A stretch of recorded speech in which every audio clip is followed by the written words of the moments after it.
Hi hello guys, welcome back to Anas talks. ഞാൻ അനസ് യൂസഫ്. ഇന്ന് ഞാൻ നിങ്ങളുടെ മുമ്പിലെത്തിയിട്ടുള്ള നമ്മളുടെ സ്വന്തം ടീമായിട്ട് കേരള ബ്ലാസ്റ്റേഴ്സിനെ കുറിച്ച് സംസാരിക്കാനാണ്. 2024-25 സീസൺ ആരംഭിച്ചിരിക്കുകയാണ്. സോ ജൂൺ മുതൽ ഇന്ന് വീഡിയോ ചെയ്യുന്ന ഓഗസ്റ്റ് 24 വരെയുള്ള നമ്മളുടെ ടീമിന്റെ പെർഫോമൻസും നമ്മളുടെ ടീം പുതിയ സീസണിനുള്ള പ്രിപ്പറേഷൻസുമാണ് നമ്മൾ ഇന്ന് സംസാരിക്കാൻ പോകുന്നത്. നമുക്കറിയാം 2023-24 സീസൺ കേരള ബ്ലാസ്റ്റേഴ്സിന്റെ ഫാൻസിനെ സംബന്ധിച്ചിടത്തോളം ഒരു അപ്പ് ആൻഡ് ഡൗൺ സീസൺ ആയിരുന്നു. ആദ്യത്തെ ഹാഫിൽ, അതായത് ജനുവരി വരെയുള്ള ഹാഫിൽ നമ്മൾ ടേബിൾ ടോപ്പേഴ്സ് ആവുന്നു, നമ്മുടെ എല്ലാ റൈവൽസിനെ നമ്മൾ തോൽപ്പിക്കുന്നു. We were over the moon എന്നൊക്കെ പറയാവുന്ന ഒരു സിറ്റുവേഷനിലായിരുന്നു. അതിനുശേഷം ഏഷ്യ കപ്പിന് ബ്രേക്ക് വരുന്നു. സൂപ്പർ കപ്പ് നമ്മൾ ഒട്ടും സീരിയസ്നെസ് കാണിക്കാതെ അവിടെ പോയി മിസറബിളി ഫെയിൽ ആവുന്നു. അതിന്റെ ശേഷം അതേ ഫോം കണ്ടിന്യൂ ചെയ്യുന്നു. സീസൺ എൻഡ് ചെയ്യുമ്പോൾ നമ്മൾ 5ാം സ്ഥാനത്താണ് ഫിനിഷ് ചെയ്യുന്നത്. താങ്ക് ഗോഡ് ദാറ്റ് നമുക്ക് ആദ്യത്തെ ഹാഫിൽ കിട്ടിയ കുറച്ച് പോയിന്റ്സ് കാരണം നമ്മൾ പ്ലേ ഓഫിൽ കിട്ടുന്നു. പ്ലേ ഓഫിൽ എത്തിയിട്ടും കാര്യങ്ങളിൽ വ്യത്യാസമൊന്നും ഉണ്ടായിരുന്നില്ല. ആദ്യത്തെ മാച്ച് തന്നെ ഒഡീഷയോട് തോറ്റ് നമ്മൾ സീസൺ അവസാനിക്കുന്നു. 3 വർഷമായിട്ട് നമ്മളെ സെർവ് ചെയ്തിട്ട് നമ്മളെ കോച്ചായിട്ടില്ല ഇവാൻ ബുക്കോമനോവിച്ച് ടീമുമായിട്ടുള്ള കരാറ് മ്യൂച്വലി പാർട്ടവേ ചെയ്യുന്നു. അതിന്റെ ശേഷം കഴിഞ്ഞ സീസണിലെ ഏറ്റവും നല്ല പോസിറ്റീവ് ആയിട്ടുള്ള ഒരു കാര്യം നമ്മളുടെ പ്ലെയർ ആയിട്ടുള്ള ഡിമിട്രിയോസ് ഡയമണ്ടക്കോസ് ആയിരുന്നു, ISLലെ ഗോൾഡൻ ബൂട്ട് വിന്നർ. ആ ഗോൾഡൻ ബൂട്ട് വിന്നറിനെ കൺവിൻസ് ചെയ്ത് ടീമിൽ നിർത്താൻ നമ്മളുടെ മാനേജ്മെന്റിന് പറ്റാതാവുന്നു. മ്യൂച്വലി പ്ലെയറും ടീമും പാർട്ടവേ ചെയ്യുന്നു. ഇതാണ് നമുക്ക് സെക്കൻഡ് ഹാഫിൽ ഉണ്ടായിരുന്ന വിഷമകരമായിട്ടുള്ള കാര്യങ്ങൾ. ഒരു കാര്യം നിങ്ങൾ ആലോചിക്കേണ്ടത്, നമ്മളെ പ്ലെയറിനായിട്ട് ഡിമിട്രിയോസ് ഡയമണ്ടക്കോസിനായിട്ട് നമ്മൾ പാർട്ടവേ ചെയ്യുന്ന date, officially thank you post ഇടുന്ന date May 31. Just keep in mind. അതിന്റെ ശേഷം പിന്നെ നമുക്ക് കുറച്ച് പോസിറ്റീവ്സ് ആണ് ഉണ്ടായിരുന്നത്. കഴിഞ്ഞ സീസണിലൊക്കെ നല്ല പെർഫോമൻസ് കാഴ്ചവെച്ച ഫോറിനർ ആയിട്ടുള്ള ഗോവയിൽ ഉണ്ടായിരുന്ന നോവ സദോവിനെ നമ്മളെ ടീമിൽ എത്തിക്കാൻ സാധിക്കുന്നു. നമ്മളുടെ ക്യാപ്റ്റൻ ആയിട്ടുള്ള അഡ്രിയാൻ ലൂണനെ നമ്മളെ ടീമിൽ നിലനിർത്താൻ സാധിക്കുന്നു. മിലോസ് ട്രിൻസിച്ചിനെ അതുപോലെ ക്ലോസ് ആക്ടിവേറ്റ് ചെയ്ത് നമ്മൾ ടീമിൽ റീറ്റെയിൻ ചെയ്ത് നിർത്തുന്നു. അങ്ങനെ 3 ക്വാളിറ്റി ഫോറിനേഴ്സ് നമ്മളുടെ ടീമിൽ ഓൾറെഡി ഉറപ്പിച്ചു. കഴിഞ്ഞ സീസണിൽ കോൺട്രാക്റ്റുള്ള കാമേ പെപ്രയും ജോഷോ സൊട്ടേരും ഒക്കെ നമ്മുടെ സ്ക്വാഡിലുണ്ട്. Still by doing this day August 24 അവരുടെ ഫ്യൂച്ചർ എന്താണെന്ന് നമുക്ക് അറിയില്ല. അവരവിടെ ഉണ്ട്, അത്രേ ഉള്ളൂ. 3 പേരെ നമ്മൾ ടീമിൽ നിർത്തുന്നു. അതിന് ശേഷം നമ്മളുടെ കോച്ചിനെ നമ്മൾ അനൗൺസ് ചെയ്യുന്നു. മിക്കാൽ ഷാട്രെ എന്ന് പറയുന്ന നമ്മളുടെ കോച്ച് നമ്മളുടെ പുതിയ സീസണിലെ കോച്ചായിട്ട് വരുന്നു. ISLൽ തന്നെ ഏറ്റവും ആദ്യം പ്രീ സീസൺ തുടങ്ങാൻ പറ്റിയ ഒരു ടീമായിട്ട് കേരള ബ്ലാസ്റ്റേഴ്സ് മാറുന്നു. പോസിറ്റീവ്സ് ആണ്. നമ്മളെ സംബന്ധിച്ചിടത്തോളം നമ്മൾ ഏർലി സ്റ്റാർട്ടാണ്. നമ്മൾ ഏർലി പ്ലേയേഴ്സിനെ കോൺട്രാക്ട് ചെയ്യുന്നു. അതുപോലെ തന്നെ ആദ്യമായിട്ട് പ്രീ സീസൺ സ്റ്റാർട്ട് ചെയ്യുന്ന ISL ടീമായി മാറുന്നു. ടീമിന്റെ പ്രീ സീസൺ ജൂലൈ 3 തായ്ലൻഡിൽ വെച്ച് ആരംഭിക്കുന്നു. ഓൾമോസ്റ്റ് 25 ഡേയ്സോളം തായ്ലൻഡിൽ പ്രാക്ടീസ് ചെയ്തിട്ട് ടീം ഡൂറൻ കപ്പിന് വേണ്ടിയിട്ട് കൊൽക്കത്തയിലോട്ട് തിരിക്കുന്നു. മീൻ ടൈം നമ്മളുടെ സെന്റർ ബാക്ക് അല്ലെങ്കിൽ റൈറ്റ് ബാക്ക് CDM ഒക്കെ കളിക്കാൻ കേപ്പബിൾ ആയിട്ടുള്ള ഒരു പ്ലെയറിനെ കൂടി സൈൻ ചെയ്യുന്നു. ഒരു ഫോറിൻ പ്ലെയറിനെ കൂടി സൈൻ ചെയ്യുന്നു, അലക്സാണ്ടർ കൊയ്ഫ്. നമ്മൾ വലിയ ഇന്ത്യൻ സൈനിങ്സ് ഒന്നും ഉണ്ടായിരുന്നില്ല. ഇന്ത്യനിൽ കുറച്ച് ഐ ലീഗ് പ്ലെയേഴ്സിനെയാണ് കൊണ്ടുവന്നത്. Of course they are talented, but ഒരു ഫസ്റ്റ് ചോയ്സ് ISL എക്സ്പീരിയൻസ്ഡ് പ്ലെയറിനൊന്നും സൈൻ ചെയ്യാൻ ഇന്നത്തെ ഡേറ്റ് വരെ നമുക്ക് സാധിച്ചിട്ടില്ല. നമ്മൾ ഡൂറൻ കപ്പിന് പോകുന്നു. കമ്പാരിറ്റീവ്ലി ഈസി ആയിട്ടുള്ള ഒരു ഗ്രൂപ്പ് ആയിരുന്നു ഉണ്ടായിരുന്നത്. അതിൽ നമ്മളെ മുംബൈയുടെ റിസർവ് ടീമിനായിട്ടും അതുപോലെ തന്നെ CISF പ്രൊട്ടക്ടേഴ്സിനായിട്ടൊക്കെ നമ്മൾ ഒരുപാട് ഗോളുകൾ സ്കോർ ചെയ്യുന്നു. നമുക്ക് ആദ്യം ഒരു ടെസ്റ്റ് വന്ന ടീം പഞ്ചാബ് FC ആണ്. അവരായിട്ട് നമ്മൾ കുറച്ച് സ്ട്രഗിൾ ചെയ്യുന്നു. Still but we manage to have an draw match. അപ്പോൾ ഗോൾ ഡിഫറൻസിന്റെ ഒക്കെ അടിസ്ഥാനത്തിൽ നമ്മൾ ഗ്രൂപ്പ് ചാമ്പ്യന്മാരാവുന്നു. ഗ്രൂപ്പ് ചാമ്പ്യന്മാരായിട്ട് നമ്മൾ ഫേസ് ചെയ്യാൻ പോകുന്നത് നമ്മുടെ റൈവൽസ് ആയിട്ടുള്ള ബാംഗ്ലൂർ FC. സോ ഇതാണ് നമ്മളുടെ മാച്ചസിന്റെ കണക്ക്. ഇൻ ബിറ്റ്വീൻ ഞാൻ നേരത്തെ പറഞ്ഞ കാര്യങ്ങളിലോട്ടൊന്ന് തിരിച്ചു പോവാം. നമ്മളുടെ സ്ട്രൈക്കർ കഴിഞ്ഞ സീസണിലെ golden boot winner.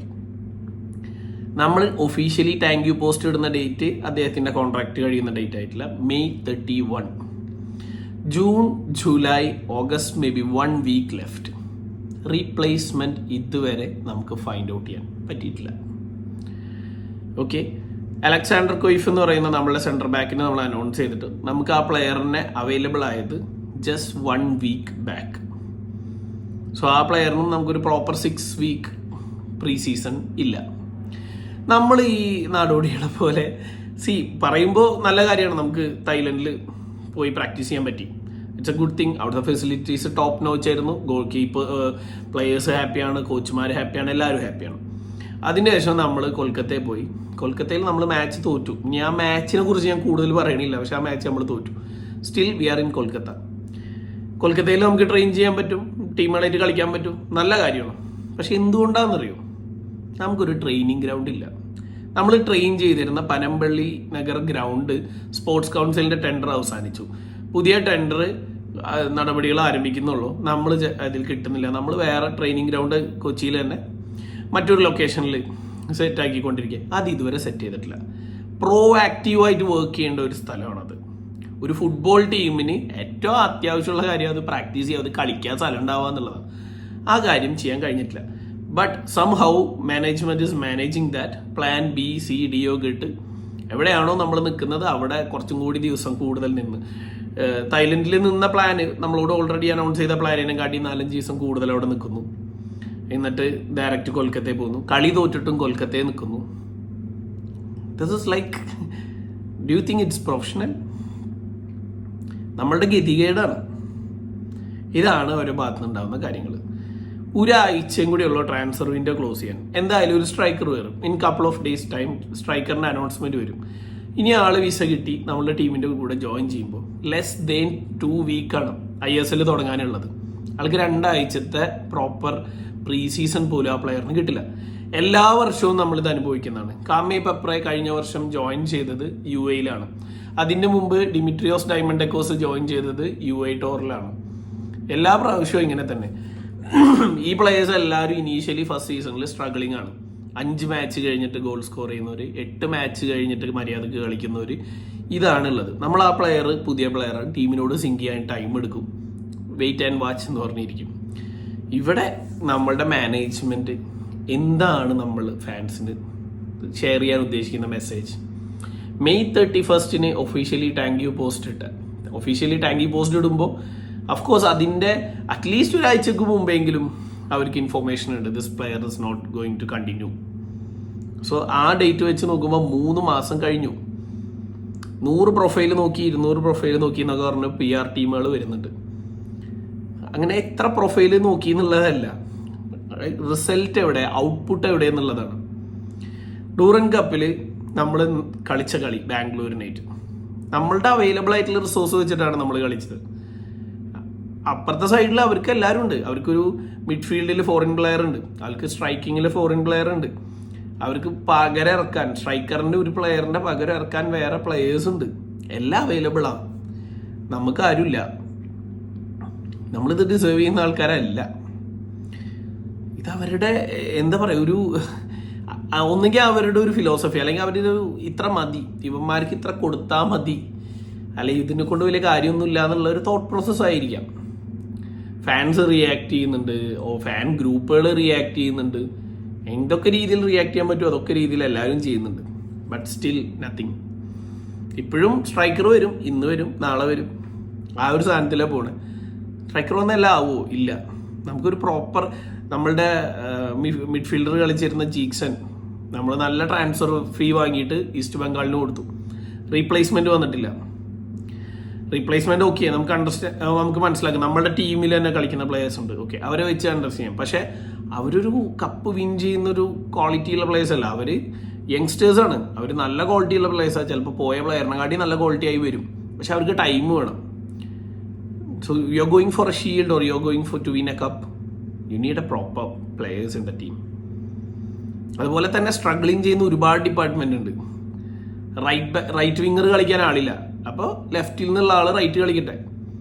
Right back കളിക്കാൻ ആളില്ല, അപ്പോൾ ലെഫ്റ്റിലത്തെ ആള് റൈറ്റ് കളിക്കട്ടെ. സോ ഒറ്റ വാക്കാണ്, ഇതിനൊക്കെ കൂടി ഒരു വാക്കേ പറയാൻ പറ്റുള്ളൂ, അഡാപ്റ്റേഷൻ.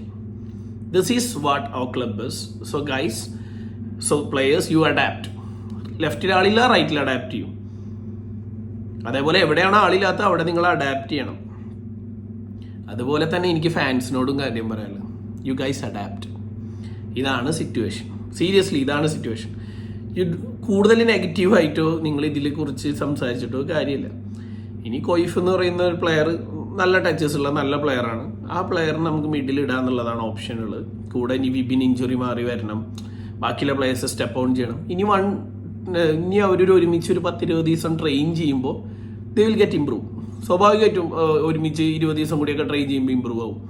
എന്നിട്ട് നല്ലൊരു ക്വാളിറ്റി സ്ട്രൈക്കർ വരുമ്പോൾ ടീമിന് ഒരു അപ്ലിഫ്റ്റ് ഉണ്ടാവും. If the striker is that quality, ഇല്ലെങ്കിൽ it will be a big zero. എന്നിട്ട് അഡാപ്റ്റ് ചെയ്ത് ഒരു ടീമായി ബോണ്ട് ചെയ്ത് കളിച്ച് ബാക്കി നമ്മൾ ചിയർ ചെയ്ത് ഈ ടീമിനെ കൊണ്ടുപോവുക. That's adaptation. എല്ലാവരും അഡാപ്റ്റ് ചെയ്യുക. ഫാൻസും പ്ലെയേഴ്സും കോച്ചും എല്ലാവരും അവർക്കുള്ള റിസോഴ്സസിൽ അഡാപ്റ്റ് ചെയ്ത് സന്തോഷിക്കുക. You can't demand high or you can't dream high. This is your stage and this is your reality. Adapt to the situation and move on.